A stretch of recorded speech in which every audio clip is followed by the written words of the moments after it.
இந்த கையில் வச்சு பார்த்தீங்களா, இது பருப்பு எடுத்துருக்குது.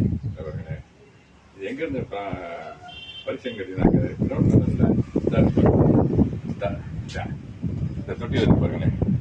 இந்த தொட்டியில் இருக்க பருப்பு இதை கட் பண்ணி வச்சிருக்கேன். பொருள் இதோட தன்மை என்னன்னு கேட்டீங்கன்னாக்க, அப்படியே இதை நட்டு வரைக்கும் சமையலுக்கு எடுத்துக்கிறாங்க. நட்டு சமையல் எடுத்தது போக நட்டு அது ஸ்டெம்மை பிளான் பண்ணாலே வந்துடும். வீடியோக்குள்ள போகலாம். இந்த கண்டிப்பாக பிளான் பண்ண போயிருப்பாங்க. ஒரு கோலை போட வேண்டியதுதான், வைக்க வேண்டியதுதான், பண்ண வேண்டியதுதான். இது மாதிரி தாண்டா இருக்கு வராங்க. அடுத்து ஒரு கோலை போட வேண்டியதுதான், அடுத்து ஒரு கோலை போட வேண்டியதுதான்.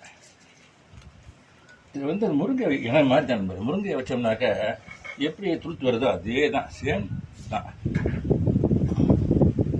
வச்சு மட்டும் என்ன பண்ணணும்னா கொஞ்சம் உயிர் தண்ணி கொடுக்கணும். நான் ரெடியாக எடுத்து வைக்கிறேன் போது. இப்போ நான் எடுத்து வைக்க நேரம்லாம் வரட்டேன். கொஞ்சம் தண்ணி ஊற்றணும் நண்பர்களே, அவ்வளோ இருக்குது. இதுக்கு பருப்புக்கிறேன். ஆமாம், அப்படியே கட் பண்ணி அந்த இதை கட் பண்ணேன்.